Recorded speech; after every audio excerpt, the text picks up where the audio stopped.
Hola, bueno, estamos aquí con Iris Luz Ortellao. Ella es profesora de lengua y literatura, especialista en educación sexual integral, trabaja en escuelas públicas de Cava y provincia de Buenos Aires como docente y capacitadora, es activista bisexual y coeditó el libro Bisexualidades feministas contra relatos desde una disidencia situada. Esta entrevista, clase, es parte de los materiales que les vamos a subir para la cuarta clase del módulo de ESI, así que bueno, estamos con Iris y la idea es hacer un diálogo, una entrevista con ella para hablar sobre la ESI desde la perspectiva del activismo gordo, cómo pensar una ESI desde el activismo gordo. Entonces, bueno, muchas gracias Iris por estar con nosotros. Gracias por la invitación. Bueno, como primera pregunta, que te queríamos plantear es ¿qué es el activismo gordo? Bueno, en una versión muy escueta, ¿no? Porque hay muchísimo por explorar, digo, en la medida en que se va expandiendo el activismo gordo en la región, habrá más cosas que decir acerca de qué es el activismo gordo, pero en principio es importante identificar que es un movimiento político que surge en respuesta a precisamente la gordofobia, que es, en líneas generales, la violencia que se ejerce sobre las personas con cuerpos gordos, ¿sí? Tenemos que decir que es un movimiento que tiene más de 50 años y que se ha ido afincando en nuestra región más recientemente. Podemos identificar, como yo digo, una base, un puntapié inicial, Cuerpos sin Patrones, de Claudia Contreras y Nicolás Cuello, y ahí podemos ver una compilación muy interesante de textos traducidos, pero también empiezan a aparecer producciones locales, ¿sí? como ellos dos, que empiezan a pensar cómo se expresa la gordofobia precisamente de este lado, ¿no? Digo, en América Latina, en la Argentina, cómo se leen y cómo se inscriben los cuerpos gordos en zonas urbanas, en zonas rurales, en Cava, del otro lado de la General Paz, y vamos a partir de la base de que precisamente los cuerpos gordos son foco de determinadas violencias, ¿no? Del sistema médico, quedan por fuera del deseo, porque precisamente hay una matriz gordofóbica. Ok, ¿y cómo podemos pensar o qué implicaría pensar una perspectiva gorda de la ESI o abordar la educación sexual integral desde el activismo gordo? Bueno, esto es interesante pensar, ¿no? Yo digo siempre es como el huevo y la gallina, ¿no? ¿Desde dónde tenemos que empezar a pensar? La ESI es una herramienta muy importante que se conquista en las calles, que se conquista después de mucho tiempo de lucha, a partir de los diferentes movimientos sociales, feministas, LGBTIQ+, pero como toda lucha, no estuvo exenta de algunas tensiones, ¿no? En esa trama, ¿no? No todos los colectivos tuvieron las mismas posibilidades de incidir en cuáles fueron esos contenidos. Entonces, la ESI hoy en día como herramienta del Estado es muy importante, pero también es una herramienta que ha sido muy fiel o muy asimilada por ejemplo, características del sistema médico hegemónico. Entonces, cuando pensamos la ESI en relación a los cuerpos, tenemos un eje que es el eje del cuerpo y la salud, y ha sido muy difícil traccionar para que se pueda pensar la salud desde la diversidad corporal. Es decir, cuando pensamos en niñas, adolescentes, gordes, es muy difícil que se los piense desde un imaginario saludable, ¿no? Digo, porque el concepto de salud es un concepto político que también está atravesado por el poder.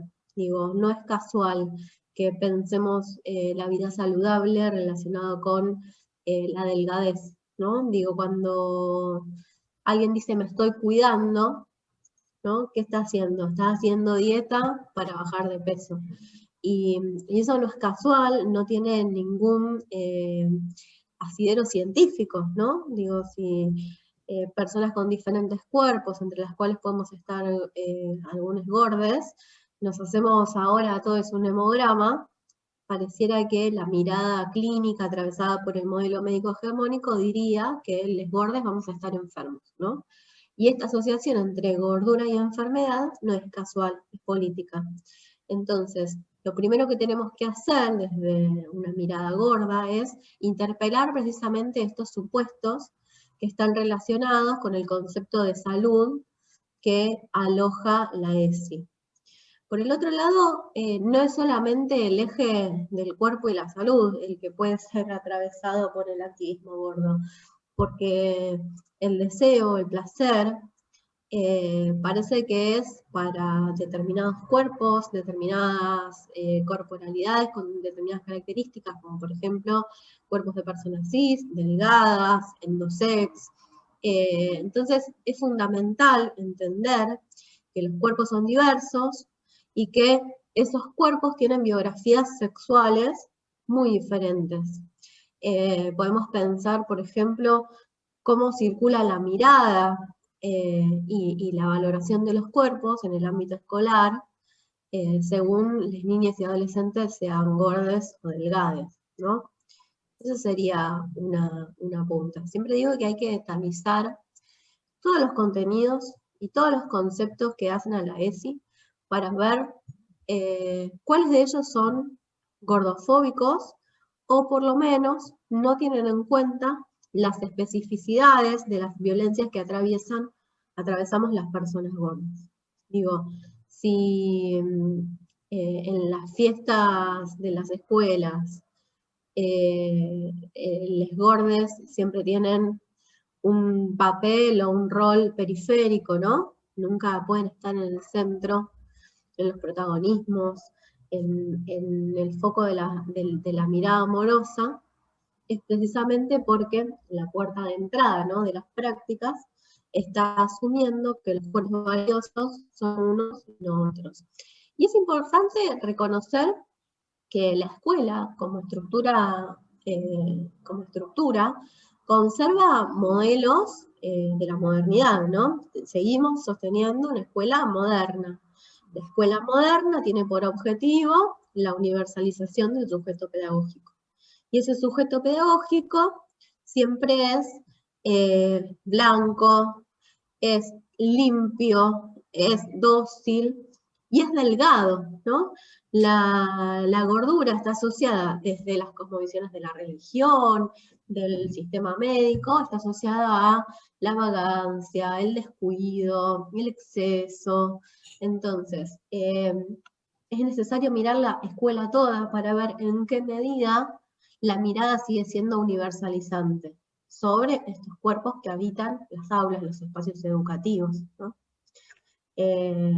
Por eso digo que es una cuestión de reciprocidad permanente, porque la ESI nos invita a escanear la escuela toda, no solamente los contenidos, sino también las prácticas, la organización de la vida institucional, y a la vez es preciso que esa mirada escaneante a la que nos habilita la ESI también esté impregnada de la mirada de la diversidad corporal. ¿Y cómo se puede impregnar? No sé, porque pienso en esta misma ESI, mismo en lo que hemos visto, o en lo que ha pasado en las clases, o en lo que surge, siempre surgen cuestiones como en relación al género y a la sexualidad muy limitado, ¿no? A estos nenes, nenas, la fila, bueno, estas cosas, el celeste, el rosa.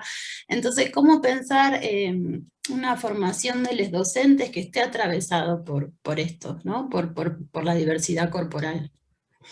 Yo creo que siempre comienza a pensar el cuerpo de los docentes, ¿no? Siempre la primera puerta de entrada a la ESI es la reflexión sobre nosotros mismos, ¿no?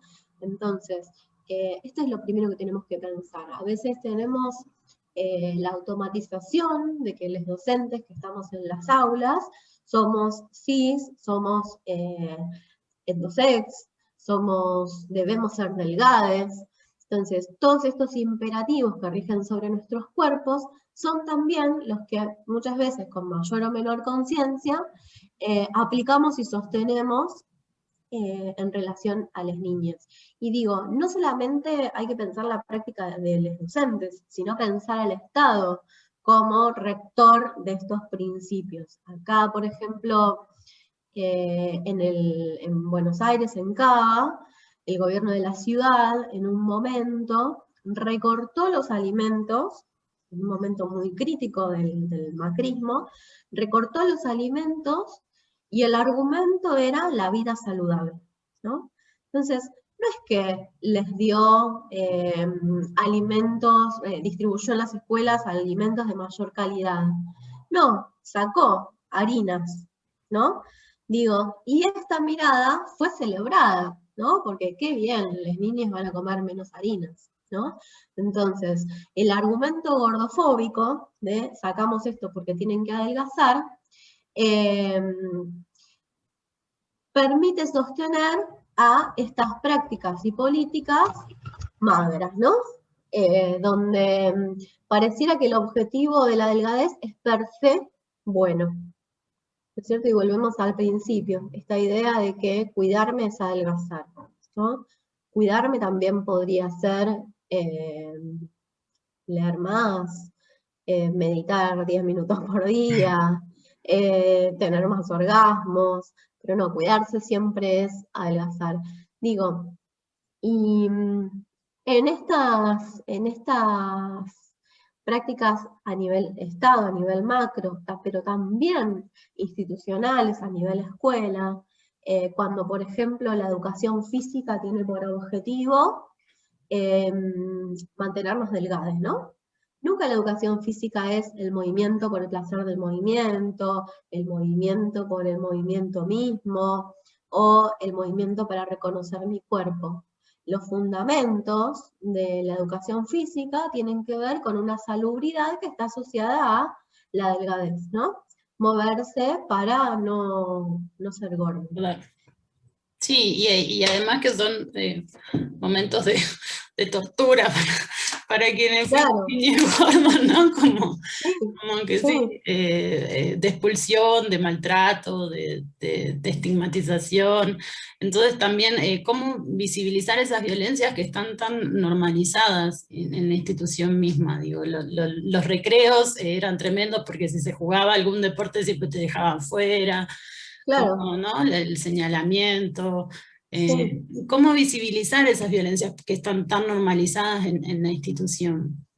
Sí, los dos extremos, ¿no? Digo, obligar a niñas gordes que eh, no quieren correr, pero como no quieren correr un montón de niñas delgadas, ¿no? Porque las prácticas a veces no están buenas, pero también excluirles de la posibilidad de la competitividad, ¿no? El gordo o la gorda está fuera de competencia, porque no estás en estado, ¿no? Sería la construcción, porque un deportista tiene que ser delgado, tiene que ser Messi, ¿no es cierto? Cuando en las últimas Olimpiadas pudimos ver que hay un montón de cuerpos gordos, fuertes, entrenados. Entonces, cuando vemos una persona gorda, hay un imaginario colectivo que nos permite inferir cosas sobre su deseo, su biografía, ¿no? Es gordo porque es desprolijo, es gordo porque no se cuida, es gordo porque es vago, porque es sedentario, ¿no? Digo, esto no tiene un encadenamiento científico. Esa es la mirada gordofóbica sobre los cuerpos. Sí, y algo que decía Laura, esta idea también, primero, de culpabilizar a la persona, ¿no? De que no adelgaza porque no quiere, y segundo, esta idea sostenida de que la dieta y el ejercicio es la clave y toda la industria que hay detrás de eso para volvernos personas delgadas, ¿no? Y así deseables, digamos. Entonces, ¿y cómo Claro, eso se sostiene desde la infancia? sí. Sí, esa es una de las campanas. De hecho, bueno, que todo cuando hablo de sistema, hay movimiento político contra un sistema gordofóbico y el sistema está motorizado por ejemplo, la industria de la dieta, ¿no? Digo, durante años se sostuvo un programa televisivo que pesaba a la gente en vivo hasta que lloraba, ¿no? Y tenían prácticas como la última cena antes de la dieta, ¿no? y se lo mostraba a una persona comiendo con desesperación y angustia porque era la última vez que comía. Y esto lo naturalizamos y se hace matriz de aprendizaje. Entonces, eso por un lado. Y por el otro, otra de las campanas es, bueno, aceptemos al gordo, ¿no? Y decirle al gordo, vos te tenés que querer a vos mismo tal y cual como sos, ¿no? Entonces, esta mirada de la positividad, donde aparece la idea del amor propio, del aceptarse, ¿no? Lo que pone es, en el plano de lo individual, un problema que es colectivo, ¿sí? Digo, una relación conflictiva con el propio cuerpo no se desarrolla sola. Tiene que ver con una biografía impregnada de violencias. Ujú. Sí, ¿y cómo podemos abordar esto con las niñas en la primera infancia, en las escuelas, pensando que esto se desarrolla desde que somos niñas, ¿no? O sea, cuando tomamos conciencia de que somos gordos y que nuestro cuerpo no es deseado, no es bueno, está mal, ¿no? Es excluido. Entonces, ¿cómo podemos trabajar esto? Sí, yo siempre hago mucho hincapié en la necesidad de la formación docente primero, y la formación docente también con un paso obligado que tiene que ver con la reflexión sobre las propias matrices de aprendizaje. Si los docentes no pensamos cuando empezamos a asociar gordura con enfermedad, difícilmente podamos proponer cosas a los estudiantes. Habría que pensar en los diferentes niveles educativos. Uno de los ejercicios que estamos trabajando en un libro con Lau y compañeras de IESI, y uno de los ejercicios que proponemos, por ejemplo, en media o en primaria, incluso también en los últimos años, es poder analizar las representaciones de les gordes en el cine, las series, las publicidades, cómo se representan les gordes en las ficciones, por ejemplo. Ñoño, ¿no? Ñoño del Chavo del Ocho. Es burgués, es malcriado, es tonto, es flojo. Entonces, es importante hacer el ejercicio con ellos de que estas no son características asociadas a la gordura, sino que tiene que ver con representaciones que se han sistematizado, ¿no? Y es interesante ver cómo esto se repite como un patrón y los pibes lo pueden ver. Y con las primeras infancias, pensando en los contenidos curriculares, ¿no? En lo que está previsto, así como pensamos el cuerpo, con sus características, nombres y demás, es importante poder registrar que los cuerpos son distintos. Digo, yo tengo la nariz más redonda, otro la tiene más alargada, otros son más gordos, otros son más flacos. La diferencia es que tener la nariz más redonda o más alargada no me pone en desventaja o en situación de opresión. La gordura sí. Entonces, en primera infancia, lo fundamental es registrar la diversidad corporal, ¿no? Y poner en valor a todos los cuerpos como posibles, como válidos, como deseables, como disfrutables. Por el otro lado, si siempre queda pendiente la necesidad de ver cómo hacemos para laburar la gordofobia en los diferentes niveles educativos, ¿no? Digo, ¿qué pasa cuando a un pibe lo cargan, le hacen bullying por gordo, por gordo, por gordo, por gordo? Bueno, a veces la medida inmediata es o retarlos a todos, o hemos habido situaciones en que se habla con la familia para que mire la cuestión del sobrepeso, ¿no? Entonces, ¿cómo pensamos los vínculos, las afectividades en la escuela desde una mirada no disciplinaria punitivista? Es decir, ¿cómo tematizamos esas situaciones de violencia? Sin poner en foco o en culpabilización o en victimización al pibe que está sufriendo la violencia. Y la verdad es que sobre esto no hay fórmulas, porque cada grupo es único, porque cada grupo y cada trama grupal es distinta y para cada una habrá que hacer una lectura en particular. Pero es importante entender que como adultos, adultas responsables en rol docente, no podemos hacer caso omiso a la violencia gordofóbica, ¿no? Como a ninguna, pero que tenemos que hacer un ejercicio reflexivo sobre eso para ver cómo lo tomamos. Claro, para no caer en una revictimización también, Claro, generar más violencia, digamos, sí. exacto. Sí, porque como decías, esta idea de, bueno, los reto al resto, ¿no? O sea, y uno queda así como, Sí, sí, sí, sí. hay una revictimización y hay que abordarlo desde otra forma, y creo que esas son cuestiones que se están repensando en algunos lugares, en las escuelas, de cómo abordar eso, pero que en otros no, ¿verdad? Como que falta muchísimo en ese sentido de cómo pensar otras formas, por esto mismo que decías tú antes, Sí, cómo está sí, pensada la sí. escuela. Sí, es fundamental revisar el discurso. Hace un tiempo yo ponía como ejemplo, ¿no?, de una práctica grupal. Mi hijo iba a la sala de 3 y el profesor de educación física hacía juegos, ¿no? Entonces decía, ¿qué le hace mejor al cuerpo? ¿El alfajor o la fruta? ¿No? Yo decía, bueno, a ver, los alimentos tienen funciones no solamente nutricionales, sino también afectivas, sociales, y etcétera, etcétera, etcétera. Digo, por ahí, si yo recién salgo de un examen, me hace bien un alfajor de chocolate, no tengo ganas de comer una mandarina. Entonces, ¿qué es hacer bien, no? Digo, cuestionarnos como personas adultas también cuáles son los discursos que construimos en relación a los alimentos. La respuesta de mi hijo frente a esa pregunta fue, a mí me hace bien el pescado. Claro, porque no estaba en lo que a él le gustaba entre sus opciones. eh, y está bueno pensar cómo vamos marcando el camino del deseo a través del discurso docente. Y la idea no es marcarlo, sino abrirlo, ¿no? Claro, sí. Bueno, Iris, no sé si querés comentarnos alguna cosa más, si no iríamos finalizando.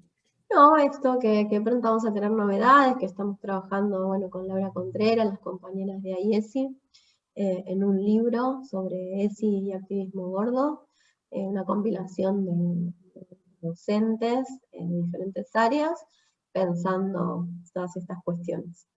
Y para contactarse con ustedes, porque vi que de IESI dan talleres, capacitaciones, entonces para Sí, dejarles también el contacto a las compañeras de la diplomatura, a las sí, docentes. sí, eh, @asociación IESI ok, en Instagram. así también si quieren contactarse con ustedes, Genial. ponerse en contacto. Bueno, muchas gracias. A vos. Voy aquí.